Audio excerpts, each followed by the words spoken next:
Ooh, what's up, Internet? My name's Nerdy. And I'm Claroos. And this is the second trailer, official trailer 2. No title, just that, for Shazam, Fury of the Gods. I feel like there's magic in this world, and I'm doing magic hands. Yeah, I love its official trailer, too. Official trailer 2. You ready for this movie? Yeah, I really like Shazam. You ready for some Shazamily? Yeah, I'm ready for it. Everything going on. Yeah. I am too. I think Zachary Levi is a really talented boy. Mm-hmm. I quite enjoy him in everything. I'm just excited for this. This is going to be fun. Yeah, do you think there's going to be the, kind of out of place horror elements in the second one? No, I think it's going to be less horror. I think it's going to be more fantasy with the dragons and stuff. There's a lot of dragons in this movie, apparently, which I'm excited for. The one thing about the first trailer that that still threw me off is the Fast and the Furious joke to Helen Mirren, a character from the Fast and the Furious. I wonder if they're going to keep that joke in this trailer as well. I'm not going to lie. That joke really threw me off. Yeah. I was like, wait, that's Jason Statham's mom. Yeah. Anyway, shall we watch the trailer? Let's do it. Let's do it. Boots and cats. Her boots kind of look like Wonder Woman's boots, I'm not going to lie. A little bit, but I feel like any Greaves kind of do. They're all the same shape, right? Yeah. Everything. No, I think it's intentional, right? I think that nothing to stop us. there are gods in this world. She's a descendant of gods in this world. Mm-hmm. You are very menacing. I just want you to know that. Oh, I didn't know Helen Mirren was strong. That's A lot fun. has changed in the last few years. The wizard gave me superpowers. And then everybody got superpowers. Started from the bottom, now we're here. All right, here's the situation. Started from the bottom, now the whole team here. The daughters of Atlas are coming to hunt us. Cool. Children stole the power of the gods. They were given it. From our father's core. Okay, I feel like maybe I should be writing all this down. Give us the powers, child. Your world will not survive this. You want these powers? Come get them! How is the wizard back? He said Khaleesi? Yes. Started from the bottom, now we're here. Okay. All right, Started from the bottom, now the whole team here. we have one job to do. Save the world. The dragon looks really cool. Yeah. I don't know how we fight powers like this. I can't do this. Take my powers back. You gave them to me so you could take them back, right? I spent millennia searching for a worthy champion. It's interesting. This movie looks... Exactly what must be There's still jokes, but it looks much more serious. Billy, what are you doing? I have to do this. We end this now. Yeah, we do. Started from the bottom, now we're here. Dig the unicorns. Yeah. From the bottom, now the whole team here. It's like full-on fantasy. I love it. Me too. Let's go.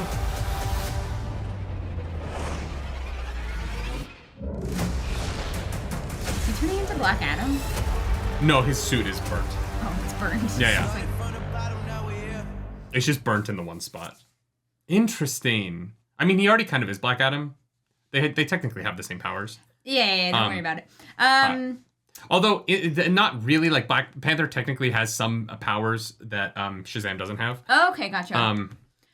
Sometimes Black Adam has, prophecy powers. Like, he can see the future. That's weird. Okay, sure. Comic books. I wonder if the movie is going to be less humorous or if this trailer was just less humorous, because I honestly feel like the first trailer had a bit more humor in it. I think that the movie is going to start... I think that this is going to be a transition tone in that the beginning of this film is going to feel like the first movie. Yeah. And then there's going to be a point in this film where I feel like... And I think it's going to be when his brother gets, depowered by Helen Mirren. Yeah. And I think that from there to the end of the movie, you're going to feel this transition. This is going to be really a coming-of-age movie that will have a coming-of-age tone. Right. Because Billy's getting a little bit older here. Yeah. Mary's gone away to college. I think that you're going to see kind of the transition of the tone of this Shazam.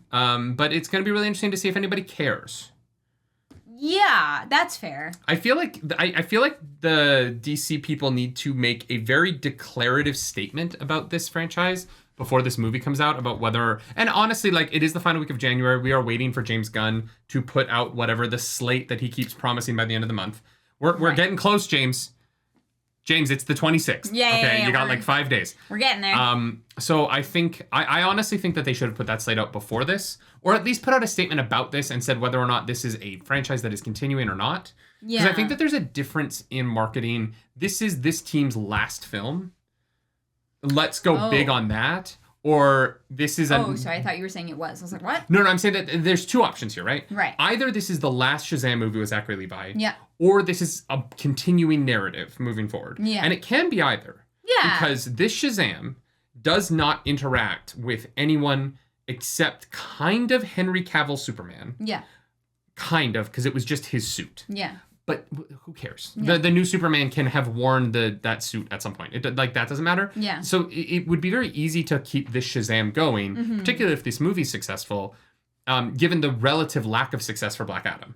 Well, and maybe that's what they're waiting to see. Yeah. Like, they're like, okay, if Shazam 2 does really well, then we keep this going, right? We work this into the DCU and we make it happen. But if it doesn't do well, they'll probably be like, yeah, no, scrap it. That was it. But here the problem is, I think you have to make that call now. Because I think it would be smarter to. I think it's really hard to put out a slate and talk about the future of DC not knowing whether or not you've made a decision about this movie. Like, that is a really weird position to be put in as a studio. And honestly, it is the difficulty of the position James Gunn and Peter Safran have been put in. Yeah. Of, there are 3 movies that are coming out this year, and nobody knows what's going on with them. Yeah. And Joker Folie à Deux, obviously that's separate, but like, they have to promote these films, and like, it's just weird to watch this trailer and be like, what? But what? I don't know if mean? audiences are going to care about this. No, and that's a good point. Like, I honestly, I hadn't thought about it that way, but I think that there will be people who this doesn't really matter to them because they don't know. Yeah. And when they don't know, that's like, I don't know. There's so much content out there for people to invest in. Yeah. You have to now fight for attentions. Like superhero movies. Okay, when they were making superhero movies in the before the MCU times, right? The superhero people showed up for the superhero things, right? And now with then the regular audience showed up for Batman. Exactly.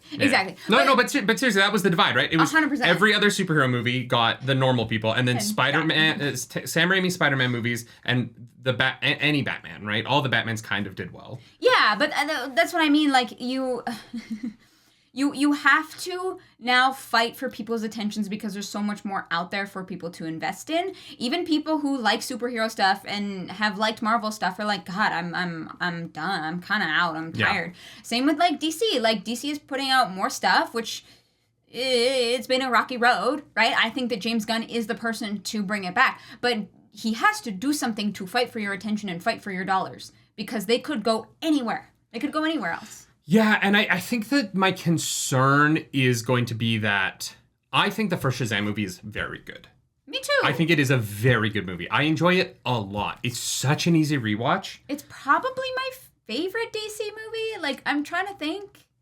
Oh, like of all the DC movies? I mean, that is a bold statement. Like you would put that Batman above like was, The Dark Knight? But Dark Knight was good. Was like on the same par. They're very different vibes, right? But like, that's fair. It's tough to compare them because you're comparing like an all ages kind of, well, not all ages because it's a little scary, but an all ages superhero romp with you. There's a floor to which you can show the Joker putting the pencil through the eye scene. Totally, but in Dark Knight, in terms of like quality, I think Shazam is up there with the best of DC. Here's what I will say. I think Shazam as a movie is up there with The Dark Knight in terms of quality of movie. Yes. But it does not have a performance as like truly genre changing as Heath Ledger's Joker. Okay. I don't know how good The Dark Knight is without Heath Ledger's Joker, and we'll never know because no one's gonna make that movie. Yeah. But that's fair. I can't say they're like equal because there isn't a performance in that movie. And look, I love Mark Strong. I think he's fantastic. I think that I want him to just be different villains in DC and Marvel forever. Uh-huh. Because he's great. Just paint him different colors. He's been pink and he's been human looking. Let's get him in other things. I'll bring him back as Sinestro. You can't go wrong with Mark Strong. Right. He's too talented. Yeah. Right. And so I think that can't go wrong with Mark Strong. He does elevate the first movie. I don't know that he elevates it as much as Oscar award winning performance of Heath Ledger. I agree with you. I think that in terms of being successful at what it is trying to do, I would put this on the same caliber as Dark Knight. Even if I don't think they're the same caliber of film, I think that for what they were aiming at, they were equally successful at that thing, right? I think the fact that a Shazam movie made money at all is a miracle. It's pretty great. Without having been without doing what Marvel did, which is we'll introduce Shazam in the back of Justice League, and then to introduce Shazam in a movie called Shazam and it make money. Well done. And be well received. Yeah. Generally well received. Obviously, there are people who are like, it's too kid friendly, whatever. It's trying to be. It's a movie about fucking children who can become superheroes when they say a word. It is not a movie about fucking children. I want to be very clear on that. Is it a movie? No, it's a movie about children. No, it is about children who can say Shazam and they become adults with superpowers. It's inherently a silly premise, and that movie works. I think that movie really works. And so I want the sequel to be massively successful. I'm a huge Zachary Levi fan. Yeah, I am concerned that this movie is going to be hurt by the fact that the turmoil at DC is more interesting and narrative publicly and will get more ink. And obviously now it's digital ink because it's all, websites. But when I say more ink, I mean that the attention of what is going on at DC, I think people will literally be so focused on the slate if this is not brought up as part of that conversation. Yeah. That they will miss that this movie's coming out. I think people will be so focused on, James Gunn's writing a Superman movie, and they'll be like, wait, there was a Shazam too? Yeah. That's what I'm concerned about, because I want this to be successful because I love the first one so much. Yeah, that's fair. And so I think that they, in having their slate conversation, I feel maybe I didn't word this the best the first time I said it, but I'll say it now in the way that I mean it. In having their slate conversation, I think that they have to bring up what this movie means moving forward, or in their slate conversation, bring up, we are going to have this epic finale. You guys don't even know what Shazam versus Helen Mirren and Lucy Liu looks like, right? You aren't ready for that. You have to do it in the slate conversation. Otherwise, I'm worried it will get lost in a year of turmoil for DC that's going to look really weird. Yeah. And I don't want this movie to get lost. I don't want Aquaman 2 to get lost. Well, and DC's already headed for a weird, at least year, transitionary 100%. period, whatever you call it. Right. So things are already going to be wonky. It's going to be interesting to see how they handle it. I'm just loving the fantasy look. I think that all the character designs are really fun. Yeah. The Minotaur looked great. The Chimera looked great. The dragons look great. The unicorns, yeah. I'm into it. I do have a quibble that, the Minotaur's always the bad guy, the Chimera's always the good guy, and unicorns, the bad guy, and unicorns are always the good guy. Unicorns can be evil too. That's all I'm saying. It's 2023, guys. Unicorns can be evil too, and I feel like this is just a weird representation thing that I'm not comfortable with. I feel like we have overrepresented the good unicorn, and it is time for evil unicorn stories to be told. I have read about a lot of evil unicorns, so I can't chip in with you there. When there was give me a friend just because I want to read that. There was 2 years of my life where all I read were novels about unicorns. And the problem is... And you didn't come out of the closet in those 2 years? You came out later than that? Wait. I'm sorry. You spent 2 years of your life only reading about unicorns and you were like, nah, I'm straight. Yeah. I don't know how that happened. The problem is, I literally, the franchise that I am thinking of, I genuinely can't remember what it's called, but I can picture the covers beautifully. They're outlined in green with this gold filigree around a photo frame, and then there would be a different colored unicorn inside of it each time. And they were great books. Okay, I hate to ask this question. How old were you when these 2 years occurred? I was probably 11. Oh, that makes so much more. If you were I was 24. I would have been okay. No. I had That's weird. 2 years where I read books about unicorns and 2 years where I read books about cats, the Warrior series, if you know what I'm talking about. But they're definitely evil unicorns. They have their representation. You just got to look for it. I definitely went through a period immediately after I graduated college where I only read YA. because in college I was studying to write and act and do the entertainer thing. And so I was reading like the great works of history. And so I was reading I just read like... You're like, oh my God. 1,000-page Russian novel after 1,000-page Russian novel. Yeah. And I graduated from college and I was like, I'm just going to read John Green. Like, I'm just going to read... If it's less than 200 pages, an 18-year-old boy and an 18-year-old girl have sex for the first time in Amsterdam, and it's a little bit awkward and the boy dies at the end. Sorry, spoilers for a book that devastated me. If it's as simple as that, I'm reading it now. I'm not reading another fucking Anna Karenina for a couple years. That is valid. And now I'm reading The Wheel of Time. Yeah, come back on Fridays for that. But if you like this video, like and subscribe to the channel. If you don't, hit the dislike button. Leave mean comments down below because the algorithm god, she's hungry. And we must feed her. As always, you can follow us around the internet. The algorithm goddess. It's Helen Mirren because she's Helen Mirren. Yeah. And Lucy Liu too. They have two of the greatest potential superhero villain female actresses of all time in their movie, and they're doing it to spread the two out. You could have had two. You could have done them individually. Mm-hmm. Helen Mirren and Lucy Liu both sell a film on their own, and you were like, Murderers Row. We're doing both. Do you think Mr. Mind is in the movie? Huh? Mr. Mind, the caterpillar from the end of the first one. Oh. It's weird that he's teased in that, and then no mention of him yet. No idea. Maybe there will be a threequel, and he'll be in it. Threequel. What? Yeah, isn't that what the Alvin and the Chipmunks? Isn't it Alvin and the Chipmunks and Alvin and the Chipmunks the Squeakquel, and then Alvin and the Chipmunks Chipwrecked? I think Chipwrecked is the fourth one. And then I think the third one is Alvin and the Chipmunks, the threequel. All right, do something nerdy tonight, guys. Bye. Follow us on the internet. I'm at Nerdy Nightly. This is Clarus Polaris. Bye. All the things.